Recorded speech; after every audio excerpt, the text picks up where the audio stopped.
behind the scenes, the Trump team has been playing hardball, and they've been giving an ominous warning to any Senate Republicans who might oppose his nominees.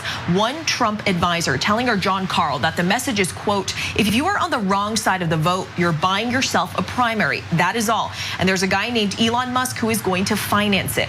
The Trump advisor added the president gets to decide his cabinet, no one else. That's right. Yesterday, ABC News reported that Trump's team is threatening to sic Elon Musk, just the richest man in the world, that's all, on any Republican senator who dares oppose his brilliant cabinet appointments. And they're flawless appointments. We have to say that now legally for fear of being thrown into some sort of illegal prison. But this isn't the first time we've heard a report like this. Last week, journalist Lauren Windsor posted the following. A senator told me that the rumor on the Hill is that Elon Musk is threatening to fund a primary challenge to any House Republican who doesn't fall in line with Trump's agenda. That threat happens to have a lot of money behind it. And only a few days after the election, if you don't think this is a real thing, Musk himself wrote of his America PAC. Normally, PACs go somewhat dormant after a big election. At America PAC is going to do the opposite and keep grinding, increasing Republican registrations in key districts around the country in preparation for special elections and the midterms. Following up with, and of course, play a significant role in primaries. But what's so interesting about the story is also that Musk's threat hasn't worked out, at least so far. Matt Gaetz, Trump's pick for Attorney General, due simply to his incredible qualifications, didn't last 2 weeks before he had to withdraw. According to the New York Times, Gaetz' decision to drop out was based on 4 other Senate Republicans opposed to his nomination: Lisa Murkowski, Susan Collins, Mitch McConnell, and John Curtis. Thankfully, McConnell unfroze long enough to make that stance very clear. You kind of, to get things past McConnell these days, you kind of have to bank on an impromptu freeze. And when he's fully live action, well, he's a wild card. Cenk? Yeah, so believe it or not, I got mixed feelings on this. So let me explain. Number one, I believe in political bullying. Okay, I believe in carrots and sticks, and you sometimes got to play hardball. So I always think shoe on the other foot. So let's say that Bernie Sanders had won in 2016 or 2020. He's made me the enforcer. I would say vote against us at your peril. We will make sure that we spend every ounce of energy we have in defeating you in primaries. That is a logical step if you want to advance your agenda. On the other hand, now let us note the incredible irony of the Republicans saying, let's drain the swamp and hand the government over to our biggest donor.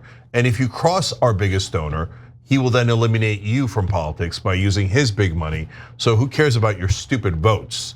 We got this money, Mr. Moneybags over here, and he's gonna eliminate anyone who doesn't agree with him. And gee, I wonder what he's gonna push for. Maybe extra advantages for his businesses. No, I'm sure he never would, right? And now, if you're a right winger and you don't believe in you think Elon Musk is an angel and there's no way and this all makes sense, and let me ask you if the shoe was on the other foot in the other direction. And let's say Biden had won and said, you know what? George Soros is now in charge of government efficiency. He will get to cut whatever programs he likes, add whatever programs he likes. And if you dare oppose Joe Biden, George Soros will eliminate you politically. He will spend so much of his money, you'll have no chance. Would you be cool with it? Be careful how you answer. Would you be cool with it? Okay, you know that if you're a right winger, you wouldn't be cool with that, but now you're cool with Elon Musk, one of the largest donors in American political history, getting to basically run the whole country. They're not cool with it happening even when it's not happening from George Soros, and they believe it's happening. So imagine if it was. Yeah, even when he isn't doing that and they think he is, that's right. But he controls everything, and that's why they won. Yeah, right, yeah, what happened to that too? Yeah. What happened to the all-powerful Soros? Right. One thing, first takeaway, how did nobody have the name America PAC until this year with Elon Musk? You think that name would have been taken already? Great point. Just has nothing to do with anything here. John Curtis is the newly elected senator. He has Mitt Romney's seat in Utah. Matt Gaetz supported his primary. So did Donald Trump, the person who primaried him. He was not even elected, right? I mean, this was an open seat. Lisa Murkowski won as a write-in candidate. Primarying Lisa Murkowski, probably not a successful track. And then the other is Susan Collins. If Susan Collins gets primaried, the Democrat's going to win. After 2028, if Collins doesn't win her reelection, it's going to be a Democratic seat up there for a very long time. These are not the wisest people after whom to go. But the point is, what he's doing is political bullying. It's also politics, right? It's like, if you don't do this, we're going to do this. So call our bluff, do it, and then see if we can beat you. I don't have a problem with it necessarily, but it is, again, what Cenk just said about money in politics, about draining the swamp. It is hypocritical, but hypocrisy seems to be a winning formula in America today. There's a lot of ways to drain a swamp. They weren't specific. One way to drain a swamp is to put so many bodies in there that the swamp water just bounces out. Right. Hadn't thought about it. Yeah. Archimedes Promises principle. made, promises kept. Eureka. Okay, so good luck to us all. By the way, there is one way that I would use a similar model, which is, and this was one of the original ideas behind Wolfpack, which never raised anywhere near enough money. But if you raise all the money and then you use it, ironically, to get money out of politics. So I'll just real quick example. We in Connecticut, we spent a lot on a local race, and all the local, and it was in a Democratic primary, and the Democrats were upset. The local press was upset, of course, and they're like, isn't this ironic that you claim to have a group that wants to get money out of politics, so you put money in politics here? I said, I know. So the way that you would stop that is to get money out of politics. Okay, so go ahead. And if we had enough money, if we had an Elon Musk-like figure, if George Soros was what the right wing actually thinks he is, right? And he actually wanted to get money out of politics, which he most certainly does not, okay? We could use that money to say, hey, if you don't get our money out, you're screwed. We're gonna eliminate all you guys, right? But of course, nobody wants to do that. Instead, they want to use the money to further their business interests. Of course. And sadly, that really is so much the truth of it, is that our vote is still very important, but it's so weakened. It only really applies and matters in that we can create systemic change one day, theoretically, if we put enough people in that will get the money out, that will be fiercely against corruption, against the outsized, insane influence of dark money in our politics.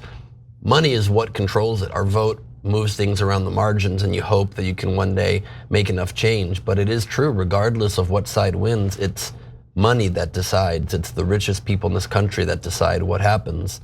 And it's just a battle of billionaires. And the fact that people are okay with it, some degree don't realize it, some degree have their blinders on and don't want to see it. But it is not, this is a kleptocracy a lot more than it is a democracy these days. It's a little bit of Hunger Games. If the rich don't support you and they don't help you out in the middle of the Hunger Games, you're toast. So, but don't worry, I'm sure Elon has your best interest in mind. He would never even think about his own interest.